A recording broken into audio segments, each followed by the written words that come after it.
Okay, question about the RSS. The Indian right-wing paramilitary organization is planning to have a rally this weekend at Madison Square Garden, and there are protests against this rally, including one right now, I think, at City Hall. Shahana Hanif, Brad Lander, and Lincoln Ressler have all called for it to be canceled. Opponents to the rally cite the RSS's treatment of religious minorities in India. That's something you've spoken out about. So just want to get your position on that. And then I also have a question about open primaries. You can give me that one too. Well, just during your campaign, I feel like the whole ethos was about expanding the electorate. And you made that video that went viral and got so much attention about reaching out to Trump voters, before too many people were taking your candidacy seriously. And then you did make inroads and expand, getting more people involved, getting more people registered to vote. So I just wanted to press you a little bit on how that squares now with opposing open primaries, which would allow, these, I think it's more than 1 million unaffiliated voters to participate in that part of the process. I think that our campaign showed that the current system is not incongruent with getting more people to participate. And in fact, it comes out to the way in which you build your campaign, the way in which you reach out to people. And also, if you are encouraging more and more people to register, to change their location of registration to where they actually live, and also that they actually have a home in whatever political coalition that you're building. And at the end of the election calendar, I think we received more than 1 million votes, which was the first mayoral campaign to receive that, I think, since the 60s, it may have been. I don't know if... Since Lindsay, I think. Since Lindsay. And so what that showed to me is that it is possible to bring more New Yorkers in. It's not a question of the rules that you set up. It's a question of also how you want to engage with them. So that's how I navigate that question. And then, I also stand here as the first Indian American mayor in our city's history. And my mother's family is all still in India. And the vision of India that I was taught by my family, and the one that I grew up being very familiar with, was of a pluralistic society, of a secular republic that believed in the belonging of each and every person who was from India. And it has been incredibly troubling to see the rise of a movement that is predicated on an exclusionary vision of any country, frankly. And so it is one that I find myself in deep opposition to, not only as an Indian American, but also as the mayor of a city that believes deeply in the belonging of each and every person, no matter their color, their creed, their religion, their faith, wherever they're from. Should the rally be canceled, though, at MSG this weekend? I don't support the rally, but I don't know if the city has any jurisdiction on canceling a private event. Thank you. We have time for some more off topic. I'll go with Nick. How's it going, Nick? Story of his own? I haven't seen you around lately. I know. I once door knocked Nick, not knowing it was Nick. True story. Yeah. Matching sweatshirts. Great memory. Wow. Yeah. Not me and Nick. Correct. My partner and Nick and his partner. It was humiliating. Is it Middlebury? Yeah. Yeah. Anyway. Sorry. I wanted to ask if you are aware of any changes to the city, city policy that have resulted from the federal changes to work visas for international job applicants, H-1B in particular. The Trump administration last year, so before you took office, obviously, implemented a $100,000 fee for employers for each visa they've sponsored. That's affected, workforces all around the country, hospitals, nonprofits. Do you know whether it's affected city government at all? Not off the top of my head, but we will get back to you on that question. Thanks. Thank you very much. Thank you. You can go to Dana. Hi. Hey, Dana, how's it going? Good. On a related question, actually, now that a couple weeks have passed, you have the tally of how many TPS recipients the city's had to part ways with, and can you tell us what, particular agencies were most impacted? We can get back to you on the exact number. What I can tell you is that these were city workers across a number of different agencies, workers who performed vital service to the city.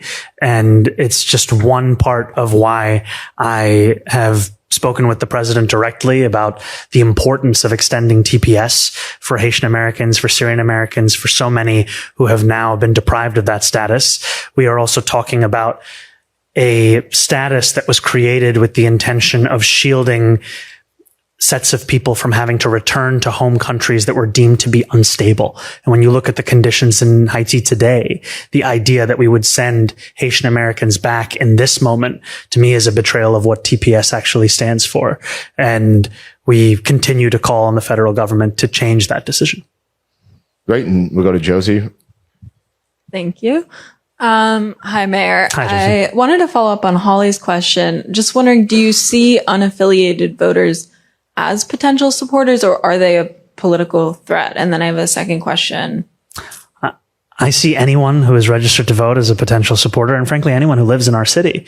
And, as the mayor, my job is to respond to the needs of everyone, no matter how they feel about me or whether they voted for me or whether they voted at all.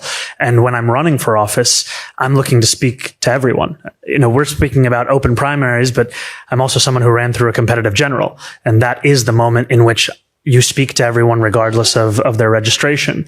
And, earlier we were talking, I think Holly had mentioned outreach to Trump voters. I think by the end of the election, 1 in 10 voters who voted for Trump in New York City voted for our campaign. And so to me, it's not about classifying someone as whether they're with you or against you. It's about asking them, what is it that you're looking for from city government? What are the struggles you're facing in your life? And what are the ways in which we can actually help you with that? And then my second question, Julie Menon, I believe yesterday, was asking the city's transportation department to restart these talks around age verification for city bike riders. I know your admin has intervened earlier this year in blocking, I think, biometric screening. So I'm just wondering where you stand. Do you think there should be stronger age verification for city bikes? The prior administration had reached out to Lyft in support of this as a measure. And when we came into office, we were informed of a number of the risks that would come with the implementation of this, risks that include the handling of data of minors in New York City, and also questions as to the efficacy of this kind of data in asserting what the actual intent is of this program, whether it's age, what have you. And so I continue to have that skepticism that after having been informed about those critiques of this kind of a program. And I think what we've seen in the last few weeks, last few months, is when it comes to a lack of safety with e-bikes, a lot of it is actually derived from the purchasing and sale of e-bikes that are clearly in violation of New York City law.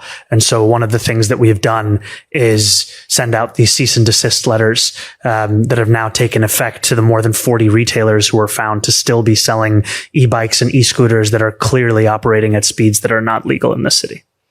Great. We got time for a few more. We're going to do Gloria, and then Matt will be our last question. Thank you. Good morning, Mr. Mayor. How are you? Doing well. How are you, Gloria? Good, thank you. Two very separate questions for you. Okay. First, I wonder, you probably want to talk about this new initiative with the U.S. Open and making tickets more affordable and available to New Yorkers. And then I have a separate question. Okay. Well, yes, we're very excited that today we announced that we have secured 1,000 discounted tickets for New Yorkers to be sold at $100 a ticket. They will go on sale tomorrow at 10 a.m. And any New Yorker who lives in our city, all they will be required to do is provide their zip code. They can buy a ticket for themselves and one other lucky person. It'll be first come, first serve, pun intended.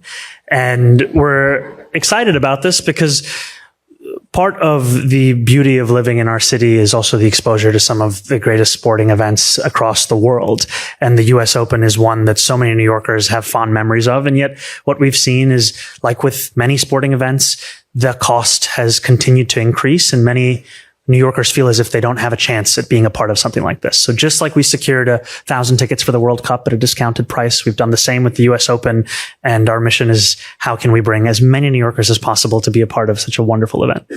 My second question was about Congressman Hakeem Jeffries. You spoke about him yesterday. You said you continue to support him for Speaker. But I wonder if you have thoughts on the fact that he met with Jared Kushner in recent weeks. I wonder if you have thoughts on that strategy, and if you have spoken to him at all about how Democrats should be strategizing ahead of a potential majority after the midterms. I don't have many thoughts on that. What I would say is that I continue to be in regular communication with Congressman Jeffries, and it's a communication that is always built on how can we deliver for the city? How can we deliver for New Yorkers? It's something that both of us care very deeply about. And when it comes to what life looks like after the midterms, one, I hope that we would be celebrating taking back the House, and two, I would always hope that at that point that we are articulating very clearly what we are standing for. We know for quite some time that we are standing up to a federal administration that is taking cruel and punitive action against the ability of many working class Americans to afford their day-to-day life. But what is our agenda that we're fighting for? And that is something that we're looking to make clear here in New York City. It's an agenda for those who've been left behind. It's an agenda for those who work all day and still don't have enough money in their pocket to pay for their groceries. And I'm excited at seeing the number of Democrats who've been elected in primaries, whether it's Claire Valdez, Daria Lisa, Avila Chevalier, Brad Lander, others, and now that we could bring that hopefully into a majority. Great. And then Matt for a last question. Thank you. Hi, Mr. Mayor. Hey, Matt, how's it going? Good. So should co-chair Gustavo Gordillo step down after lying to the New York Times, lying about his job to get a full-time gig with DSA and failing to support union workers? You know, the D in DSA stands for Democratic, and I leave it to the organization in its own voting of who it is electing as its leaders. And I think what we've seen with Gustavo and what we've seen to any others who are in the fight for a fairer, more affordable New York is that their focus is on making this a city that everyone can belong to. And I welcome anyone who's committed to that. Do you condemn the actions in lying about these details? Thank you very much.